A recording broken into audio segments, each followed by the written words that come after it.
আমরা ফেনীর খবরাখবর জানবো।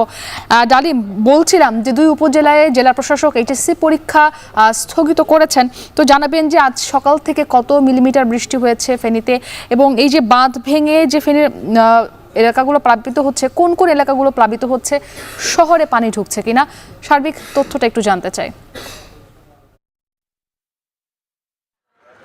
মুক্তি, আমরা এখন যে জায়গাটিতে আছি এটি কিন্তু একদম ফুলগাজী যে বাজারের চিত্র। একদম এখানে হাঁটু পানি, কোথাও কোথাও কিন্তু এখনো বুক পানি। এই যে ফুলগাজী এবং পরশুরামের মোহনী নদীর বন্যা রক্ষা বাঁধের 4টি স্থানে যে ভেঙেছে, যার ফলশ্রুতিতে কিন্তু ফুলগাজী এবং পরশুরামের বিস্তীর্ণ এলাকা প্লাবিত হয়েছে। সেটির কারণে কিন্তু ফেনীর যে দুই উপজেলা রয়েছে ফুলগাজী এবং পরশুরাম, এখানটায় আলিম এবং এইচএসসি পরীক্ষার যেটি স্থগিত করেছে শিক্ষা বোর্ড, যেটি ঘোষণা করেছেন ফেনীর জেলা প্রশাসক। আমরা কথা বলছি আবহাওয়া অফিসের সাথে।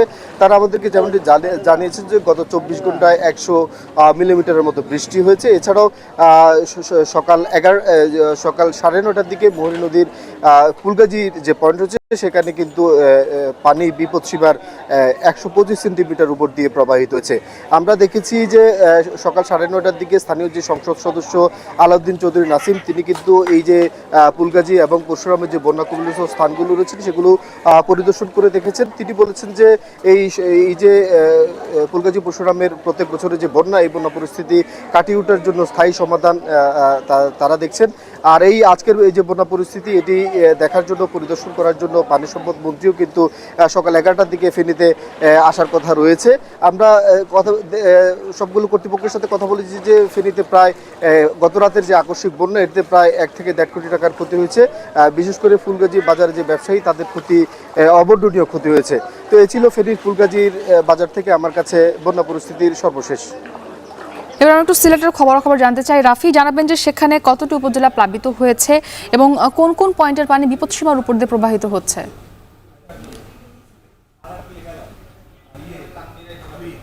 মুক্তি, দেখুন এই মুহূর্তে বৃষ্টিপাত এখনও অব্যাহত রয়েছে এবং একই সাথে যেরকম গত রাত থেকেও বৃষ্টিপাত বন্ধ হয়নি এবং রোববার থেকে যেভাবে টানা বৃষ্টিপাত শুরু হয়েছে, এবং একই সাথে এই যে বৃষ্টিপাতের সাথে উজানের ঢল, সেটাও কিন্তু কমছে না। চেরাপুঞ্জিতে একরকম 550 মিলিমিটারের বেশি বৃষ্টিপাত হয়েছে এবং গত 48 ঘন্টায় কিন্তু 296 মিলিমিটার বেশি বৃষ্টিপাত সিলেটে হয়েছে। এবং এইখানে আমি এই মুহূর্তে গোয়াইনঘাটের যে যাওয়ার যে সড়কের পাশেই যে গ্রামটা রয়েছে নোয়াটিলা, সেই গ্রামে কিন্তু ঠিক 4 দিন আগেও এরকম পানি ছিল না, একদম শুকনো জায়গা ছিল। এখন এই মুহূর্তে যে অবস্থাটা দেখছি যে আসলে আবার ঠিক একইভাবে দ্বিতীয় দফার যে বন্যার পানি, সেটা কিন্তু আবার তাদের সেই বন্যা কবলিত মানুষরা সেই বন্যার মুখে পড়ে গিয়েছেন তৃতীয় দফায়। এবং এখানে যারা আছেন তারা অনেকেই কিন্তু একরকম খুব বাজে অবস্থায় আছেন এবং তারা অনেকেই আশ্রয়কেন্দ্রে যেতে পারছেন না। আশ্রয়কেন্দ্রের ঠিক পাশেই তাদের আশ্রয়কেন্দ্র দুটো রয়েছে, একটিতে বন্ধ রয়েছে এবং একটিতে যেতে পারছেন না। এবং একই সাথে তাদের যে অবস্থা, আসলে বাসা বাড়ি যেগুলো রয়েছে বা গবাদি পশু যেগুলো রয়েছে, হাঁস মুরগি যেগুলো রয়েছে, সেগুলো কিন্তু পাঠিয়ে দিয়েছেন, কিন্তু অনেক মানুষই এখনও আশ্রয়কেন্দ্রের খোঁজ পাচ্ছেন না বলে যেতে পারছেন না। দূরবর্তী এলাকায় আশ্রয়কেন্দ্র আছে বলে অনেকেই যেতে পারছেন না এবং তারা অনেকেই এই যে যাওয়ার যে মাধ্যম, এখানে শুধুমাত্র নৌকার মাধ্যম ছাড়া আসলে যাওয়া সম্ভব হচ্ছে না। আসলে গলা পানি থেকে কোমর পানি পর্যন্ত এবং বাচ্চা কাচ্চা নিয়ে অনেকেই কিন্তু সেই পথটা এখনও যেতে পারছেন না। এবং একই সাথে এই যে সুরমার পয়েন্টের যে সিলেটের পয়েন্টের যে পানি, সেটা কিন্তু এখনও বিপদসীমার নিচে দিয়ে অতিক্রম করছে। তবে সুরমার যে কানাইঘাট পয়েন্ট এবং কুশিয়ারার Amalshid point, Sherpur point, Fenchuganj point, সেগুলোতে কিন্তু বিপদসীমার উপর দিয়ে অতিক্রম করছে। এবং একই সাথে আরও জানিয়ে দিই আপনাকে যে আরও আবহাওয়া অফিস যেটা জানিয়েছে আমাদেরকে, আরও 4 দিন এই ভারী বৃষ্টিপাত অব্যাহত থাকতে পারে।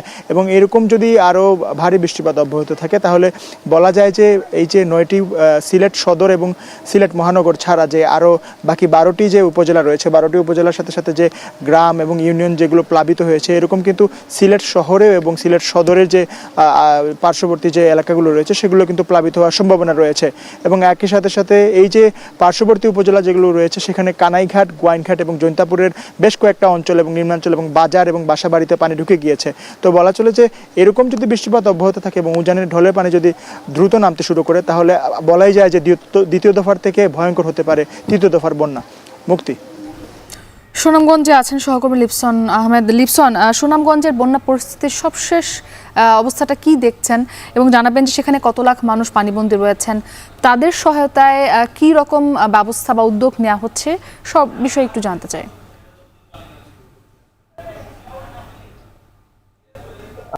মুক্তি দেখুন, আসলে দুর্ভোগ যেন যাচ্ছেন এই সুনামগঞ্জের মানুষের কাছ থেকে। বিশেষ করে যদি বলি, গত 3 দিন ধরে কিন্তু সুনামগঞ্জের বৃষ্টিপাত অব্যাহত রয়েছে। সেই সাথে ভারতের চেরাপুঞ্জিতে বৃষ্টিপাত অব্যাহত থাকায় কিন্তু পাহাড়ি জল নামছে, আর এতে কিন্তু সুনামগঞ্জের প্রতিটি নদ নদীর পানি কিন্তু বৃদ্ধি পাচ্ছে। বিশেষ করে যদি বলি, সকালে কিন্তু সুনামগঞ্জের বহু শহরের যে নিচু এলাকাগুলো ফেরিঘাট থেকে শুরু করে প্রতিটি এলাকা প্রভাবিত হচ্ছে। এর সাথে আমরা নিম্নাঞ্চলের কথা যদি বলি,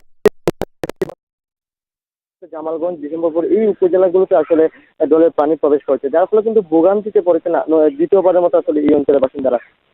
বিশেষ করে যদি বলি যে আমরা এই যে সুনামগঞ্জের যে দুর্ভোগ, অর্থাৎ গত 16 জুন কিন্তু প্রথমবারের মতো সুনামগঞ্জে বন্যা পরিস্থিতি সৃষ্টি হয়েছিল এই বছর, পাশাপাশি দ্বিতীয়বারের মতো কিন্তু গতকালকে থেকে আবার বন্যা পরিস্থিতি সৃষ্টি হয়েছে। এটা কিন্তু আমরা যদি বলি তাহিরপুর, ছাতক, জামালগঞ্জ এই উপজেলা প্রায় 2 লাখেরও বেশি মানুষ কিন্তু আসলে পানিবন্দী হয়ে পড়েছেন। সেই সাথে যদি বলি, ইতিমধ্যে জেলা প্রশাসনের পক্ষ থেকে কিন্তু পুরো জেলায় 200 আশ্রয় কেন্দ্র খোলা হয়েছে। সেই সাথে ইতিমধ্যে এই আশ্রয় কেন্দ্র প্রায় 1000-এরও বেশি মানুষ কিন্তু আশ্রয় নিয়েছেন। সেই সাথে যারা পানিবন্দী রয়েছেন তারা কিন্তু এখনো বসতিতে রয়েছেন। তবে পানি উন্নয়ন বোর্ড যেটি বলছে যে আরো 48 ঘন্টা কিন্তু সুনামগঞ্জে বৃষ্টিপাত অব্যাহত থাকবে। তবে আজকে সকাল থেকে এখন পর্যন্ত কিন্তু সুনামগঞ্জে তেমন বৃষ্টিপাত হয়নি, যার ফলে কিন্তু কিছুটা শঙ্কা আসলে পানি উন্নয়ন বোর্ড যেটি বলছে, যেহেতু বৃষ্টিপাত এখন কম, যার ফলে দুপুরে নাগাদ আসলে সুনামগঞ্জে পানি কিছুটা কমতে পারে। সেই সাথে যদি বলে, এই অঞ্চলের মানুষরা যেটি বলছেন যে বিশেষ করে দিন মজুর থেকে শুরু করে, যেহেতু এটি হাওড় এলাকা, এই এলাকার আসলে দিন মজুর মানুষ কিংবা যারা দৈনন্দিন কাজে যান তারা কিন্তু আসলে এখন বেকার হয়ে পড়েছেন, যার ফলে কিন্তু এই অঞ্চলে চরম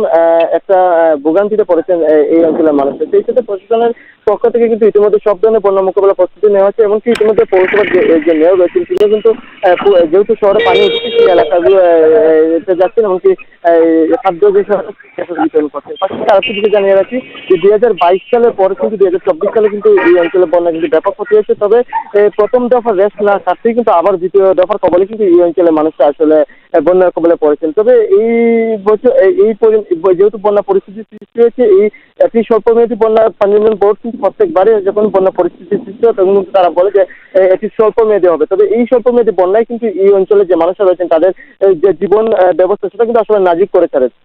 সেই সাথে আরেকটি বিষয় জানিয়ে রাখি, তখন কিন্তু শুরু করে জেলা প্রশাসন কিন্তু তারা কিন্তু আসলে বিভিন্ন অন্যান্য প্রকল্প হাতে নিয়ে সেটার কাজ কিন্তু আসলে পূর্ণ করছে না। যখন বন্যা পরিস্থিতি উন্নতি হয় তখন কিন্তু আসলে এই প্রকল্পগুলো যে বাস্তবায়ন সেটা কিন্তু আর হয় না, যার ফলে কিন্তু এই অঞ্চলের মানুষরা কিন্তু প্রত্যেকবারই বন্যাতে আসলে চরম ভোগান্তি হতে হয়। তো এই আমাদের সুনামগঞ্জের যে বন্যা পরিস্থিতি সেটি সর্বশেষ। মুক্তি। ধন্যবাদ লিপসন আপনাকে আমাদের সঙ্গে যুক্ত হবার জন্য। আমরা বলছিলাম দর্শক যে